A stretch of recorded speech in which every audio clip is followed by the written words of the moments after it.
Jesus hoje? Então encontre uma pessoa bem bonita do seu lado e dê um sorriso para ela. Ficou difícil? Tem gente que nem vira o pescoço. É uma alegria poder estar aqui em Goiânia nesse lindo e poderoso evento. E eu tenho certeza que o bom Deus que tem falado conosco todos os dias falará conosco de novo nessa noite.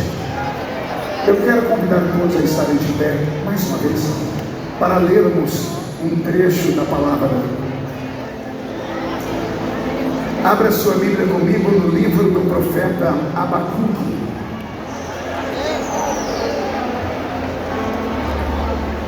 Livro do profeta Abacuque.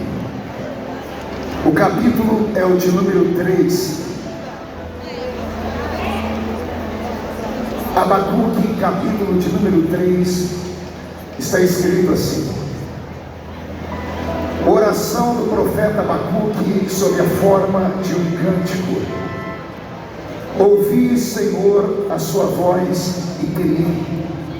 Aviva, ó Senhor, a tua obra no meio dos anos, e no meio dos anos faz com que ela seja reconhecida, e na tua ira lembra-te da misericórdia. Amém, igreja? Feche a Bíblia, coloque no banco, na cadeira, e pegue na mão da pessoa mais perfumada do seu lado. Eu tentei bonito, não deu certo. Perfumado deve ter alguém. Isso.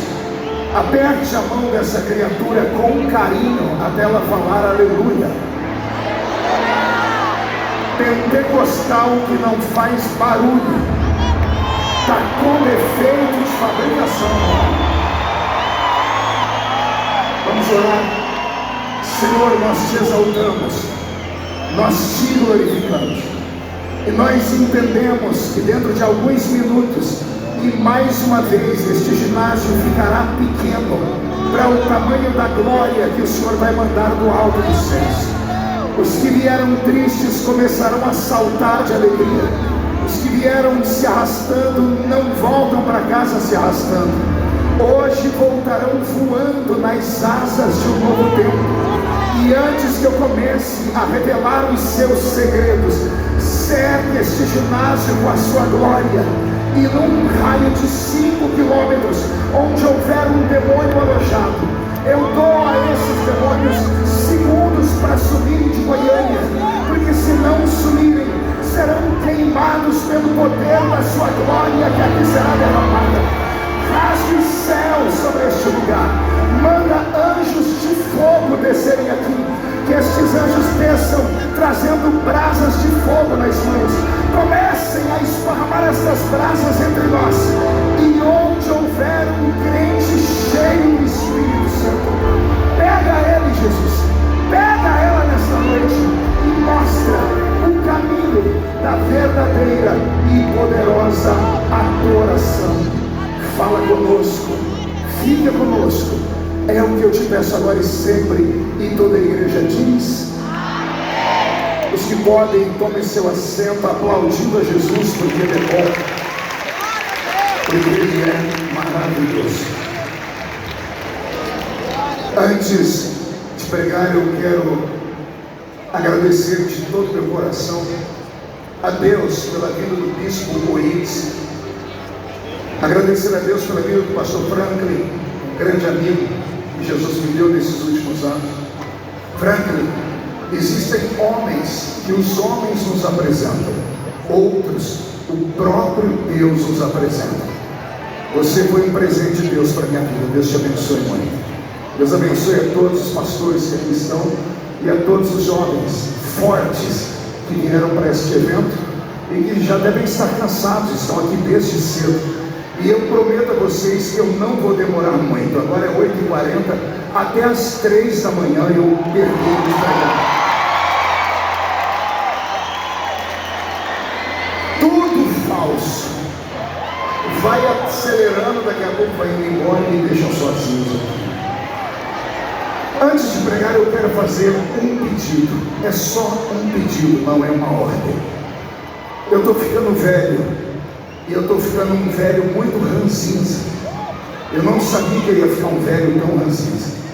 Eu tenho muita dificuldade em estar pregando e as pessoas andando, se locomovendo. Talvez você goste, mas isso tira completamente a minha atenção. Se você não quiser ficar dentro do ginásio, não tem problema nenhum, pode ir lá para fora. Mas se ficar aqui, encontre um lugar para ficar, porque Deus vai falar com você profundamente nessa noite. Eu posso ouvir um grito de glória a Deus de vocês? Amém. Vou pedir ao pastor Roberto Marinho, que mude a música. Estão dizendo aqui para apagar a luz do fundo, aquela ali, porque eles não conseguem enxergar. Não sei se pode. Aquela lá? É isso? Uma salva de palmas à técnica. Pronto. Agora puxe a barriga e estufe o peito. Olhe para quem está do seu lado e diga assim: você está preparado? Você está preparado? Diga: faremos uma grande viagem. Uma viagem só de ida. Uma viagem só de ida. Para dentro do coração de Deus. Só quem quer fazer esta viagem tem mais um grito daquele tamanho. Amém. Eu sirvo a Jesus Cristo desde criança. Eu prego o Evangelho desde os 13 anos de idade. Hoje eu tenho 51 anos. Eu sei que estou com cara de 60 e o corpinho é de 70. Você ri porque não é você ou corre. Só eu sei as lutas que passo. Mas desde a minha infância até os dias de hoje, eu não trago na minha memória nenhuma lembrança de um culto que Jesus tenha faltado à reunião. Meia dúzia entenderam, eu vou tentar melhorar. Eu quis dizer que desde criança até hoje, eu não me lembro de nenhum culto que Jesus tenha sequer chegado atrasado à reunião. Ele sempre chega quando o primeiro crente chega, e ele só vai embora quando o último crente vai embora. Isso quando ele não encontra aqueles maluquinhos, que eu não sei se tem aqui, que amam emendar o culto numa vigília. Porque se ele encontrar os vigileiros, ele fica com eles até o sol raiar. Tudo isso porque ele deixou na sua palavra uma promessa. Ele disse: esta é a minha igreja, e as portas do inferno não prevalecerão contra ela. Quem pertence a essa igreja viva da qual eu falei? Eu acredito em você. O texto que Jesus me deu para a nossa meditação não é um texto de alegria. Pelo menos não é um texto de alegria para quem conhece a história. Eu li com vocês no livro do profeta Abacuque. Diga comigo: Abacuque. Acontopele o seu irmão e pergunte: conhece Abacuque? Abacuque é um desses homens da Bíblia escolhidos por Deus para serem o seu porta-voz. Abacuque era um profeta. O que era um profeta? O profeta era uma espécie de confidente divino. No Velho Testamento temos dois ministérios espirituais: o profeta e o sacerdote. O sacerdote era ungido por Deus para ouvir o povo e falar com ele. O profeta era ungido para ouvir Deus e falar com o povo. Sacerdote e profeta não combinavam muito. Também puderam. O sacerdote vem e diz: é preciso levantar um altar ao Senhor. Vinha o profeta e dizia: pois esse altar levantado está desmantelado, coloque em ordem na casa. Então os sacerdotes e profetas, embora fossem chamados pelo mesmo Deus, tinham funções extremamente diferentes. Na Bíblia Sagrada, no Velho Testamento, nós temos, inclusive quem estuda teologia, a parcela dos profetas maiores, e a parcela dos profetas menores. O profeta maior não era maior porque era mais importante. O menor não era menor porque era menos importante. Maior e menor estava relacionado ao número de profecias que ele havia dito. Na Bíblia Sagrada nós temos profetas que escreveram livros gigantescos. Temos o livro de Isaías, temos o livro de Ezequiel, temos o livro de Jeremias. Em compensação, temos profetas na Bíblia que escreveram livros pequeninos, como Ageu, Sofonias e Abacuque. Abacuque escreveu um livro que aqui na minha tradução não passa de 2 páginas. Se colocássemos as 2 páginas juntos, daria uma única folha. Então aqui vai um conselho para você que quer ser culto e chegar em algum lugar e dizer: hoje eu li um livro inteiro. É só ler Abacuque, 2 páginas e está pago pelo dia. Todavia, quem lê o livro de Abacuque não vai ver nele muita importância, porque não conhece o que está por trás da história. Eu me apaixonei pelo livro de Abacuque desde criança. Se você perguntar o porquê, eu te conto. Só falo se todo mundo perguntar. Eu congregava numa igreja muito pequena, num salãozinho, um antigo bar. Cabiam ali 40 pessoas. E eu ia nos cultos de segunda-feira nesse culto. Era apaixonado por aqueles cultos, por causa do dirigente do culto. O dirigente do culto era uma figura. Ele já dorme no Senhor. Era o irmão Ovídio Ramos. O irmão Ovídio Ramos era um presbítero assembleiano. Aquele assembleiano a caráter, aquela barriguinha saliente, chamada de curva da prosperidade, ou cemitério de frango, como quem. O irmão Ovídio era muito pobre e tinha na boca só 2 dentes. Era o zagueiro e o atacante. Ele era analfa de pai e era beta de mãe. Ele não sabia ler direito. E eu ia para esse culto porque ele dirigia o culto. E alguém deve estar dizendo assim: então o culto era uma benção. Também. Mas eu ia porque o culto era engraçado, porque aquele velho era único. Ele não sabia ler. Os diáconos do salão não sabiam escrever. Os crentes que congregavam lá não sabiam falar. Imagina o tumulto quando um crente do salãozinho chamava um diácono e falava: escreve um pedido de oração para o irmão Vídeo ler. O crente não sabia falar, o diácono não sabia escrever e o irmão Vídeo não sabia ler. Então eu ia só para ver o que dava. Eu me lembro que em um culto o irmão Vídeo pegou aquele bilhetinho e ele tinha um óculos perneta no rosto, ficava aqui no meio do rosto dele. Ele pegou o bilhete, levou para cá, trouxe para cá e ele começou: vamos orar pela irmã Isabel, que segundo consta, fez uma cessação. A gente achava que estava sendo renovado. Cesariana. Vamos orar pela irmã Isabel que fez uma cesariana. Levantou a Isabel sentada no banco, uma menina de 12 anos. A Isabel disse: irmão Vídeo, eu sou a Isabel. Ele: e daí? E daí que eu não fiz cesariana não, eu estou aniversariando. E ele falava assim: é tudo a mesma coisa, é tudo festa. Que saudade desse velho. Era um homem muito humilde, muito simples, mas era apaixonado por Jesus.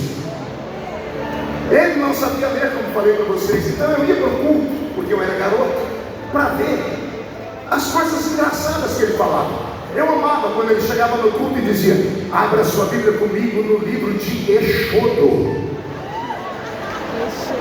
Quando ele estava inspirado, abra sua Bíblia no livro de Genésio. Um dia ele falou assim: abra sua Bíblia no livro da profeta Joana. Levantou a irmã Maria de Paula, membro daquele salãozinho, e disse: ouvinte, que profeta é essa Joana? Ele disse: falei a Bíblia, mulher. Joana é aquela que o peixe engoliu. Como assim? Era Jonas. Mas o velho lia Joana. Eu posso fazer um tributo a esse velho? Posso. Um dia eu estava no culto e ele não sabia ler. E ele começou o culto cantando o hino da harpa. E essa era a hora que eu mais gostava, porque ele começava, só fazia a primeira linha, ele fazia ele não conseguia ler. Teve um dia que ele conseguiu fazer um milagre. Ele pegou uma música e uma letra que não tinha nada a ver com a música nem com a letra, e juntou as duas, e não é que deu certo. Ele pegou aquele hino da harpa que a gente canta muito bonito, e diz assim: já refúgio a glória eterna de Jesus, o Rei dos Reis, breve os reinos seguirão as suas leis. Esse aí. Mas olha o jeito que ele começou a cantar: já refúgio a glória eterna de Jesus, o Rei dos Reis, breve os reinos neste mundo seguirão mais suas leis, e os sinais da sua vida já se mostram cada vez. Talvez os jovens aqui não saibam, mas os velhinhos que estão ali estão rindo mais que vocês, porque o Malvídeo, ele pegou o hino da harpa e colocou a música da Asa Branca, Luiz Gonzaga. E como era um antigo bar, eu sentava atrás de uma pia de bar. Eu e o Elias, a gente se abraçava e ria, a barriga da gente chacoalhava. Um dia a gente está rindo, depois dessa música, a irmã Maria de Paula levantou, olhou aqui para baixo e disse: vocês estão rindo do quê?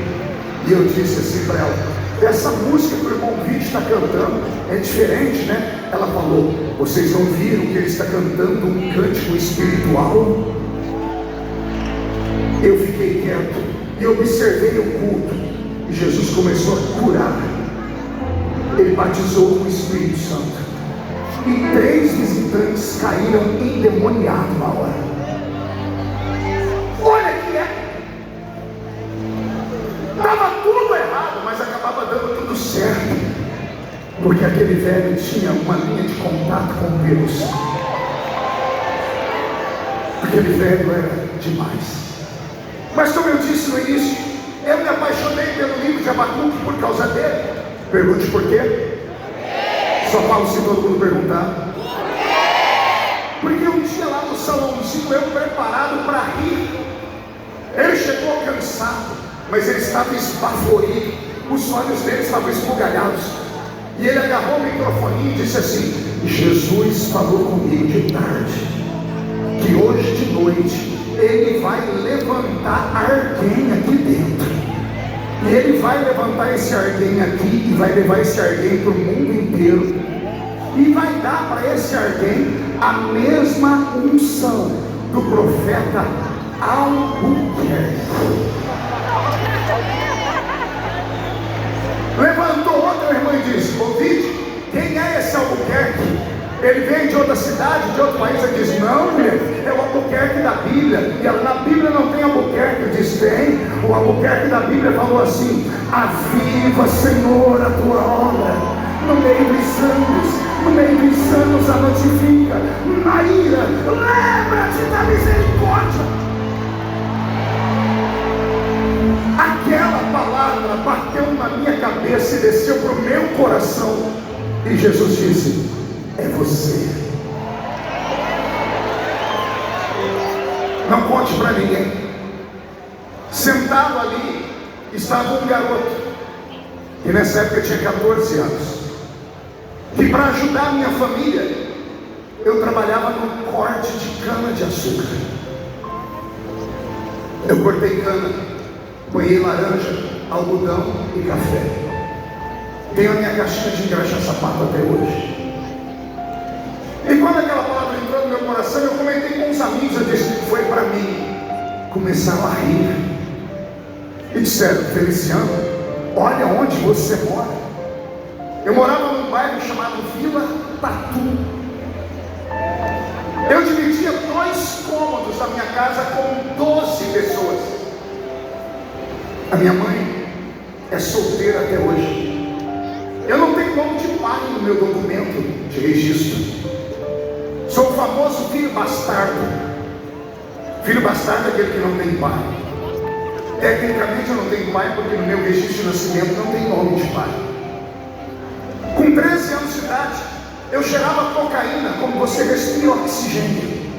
Como se eu era pobre? Os meus amigos me davam. Na minha época de infância, na escola, ricos e pobres estudavam juntos, não tinha escola particular. E como eu sempre fui muito expansivo, eu conseguia fazer o que eles não conseguiam, que era chamar a atenção das pessoas. Eu ganhei deles as drogas. Quando eu entreguei minha vida para Jesus, ainda criança, num culto da Assembleia de Deus, numa quinta-feira, que só tinha Pedro, Tiago e João, e um culto daqueles esquisitos para quem não é crente.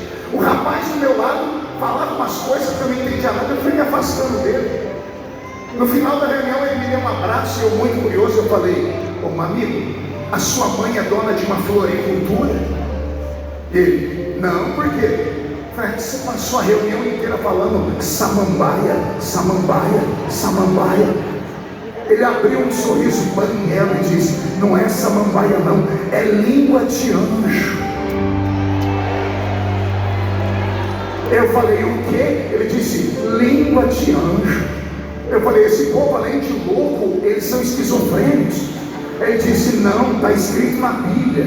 Eu disse: aonde? Ele abriu a Bíblia em Atos dos Apóstolos capítulo 2, e ele começou a ler para mim. Estava escrito assim: estavam todos reunidos no mesmo lugar, quando de repente veio do céu um som, como de um vento forte e impetuoso, que encheu a casa onde estavam assentados, e foram vistos por eles línguas repartidas como que de fogo, as quais pousaram sobre cada um deles, e todos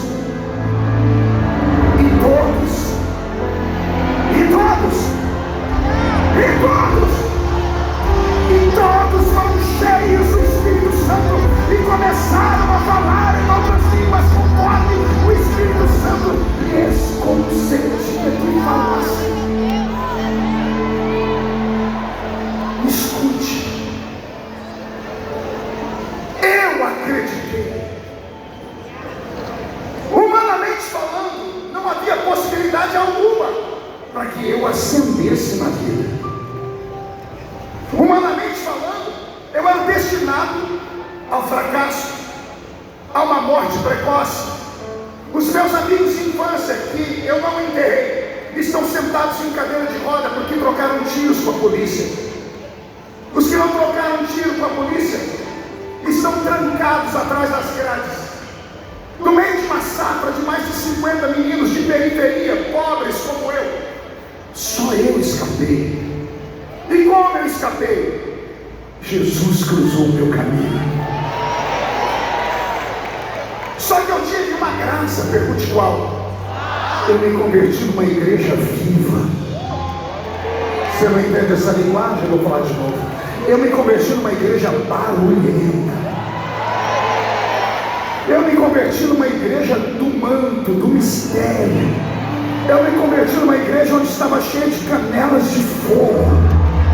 Eu me converti numa igreja onde os crentes subiam um monte e desciam um monte em oração, que jejuavam, expulsavam demônios, evangelizavam, pregavam na rua, pregavam na praça, pregavam no hospital, iam visitar nos asilos. Eu me converti em uma igreja onde os crentes não se envergonhavam do Evangelho de Cristo, porque o Evangelho de Cristo é o poder de Deus para todo aquele que nele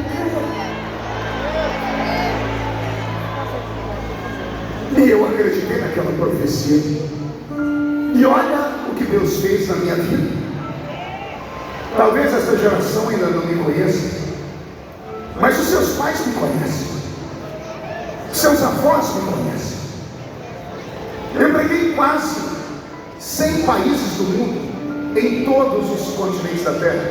Aqui no Brasil, em mais de 4.000 municípios, eu preguei indo lá a pé. Eu sou de uma geração que não tinha internet, pobre, não tinha televisão nem rádio. Nascido numa família completamente desestruturada, numa cidadezinha muito pequena, congregando num salão com 40 pessoas. E lá, com 40 pessoas, Deus Deus tomou o seu profeta, e o profeta diz que Deus iria me levantar. E pergunte se eu duvidei.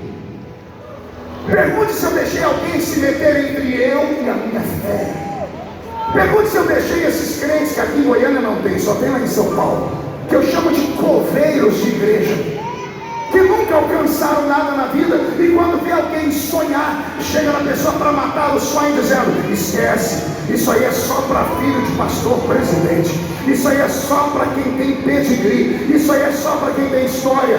Eu estou aqui para provar que não. Eu estou aqui para dizer que enquanto eu estou pregando, o céu está aberto sobre este ginásio.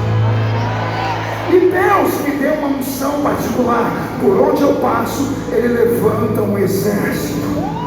Você pode não acreditar nisso, mas a unção que você respeita é a unção que você atrai. Você pode ficar me olhando com essa cara feia, parecendo que foi batizado no pote de vinagre, eu não me importo. Pode ficar me olhando com esse olho seco, parecendo olho de sapo que morreu no dia de enchente, eu também não me importo. Pode ter vindo para a festa, não abre a boca nem para respirar, e fica me olhando com essa boca travada, essa boca de aço, essa língua de ferro e esse queixo de concreto, não me interessa. Mas se aqui no meio deste ginásio eu encontrar meia dúzia de gente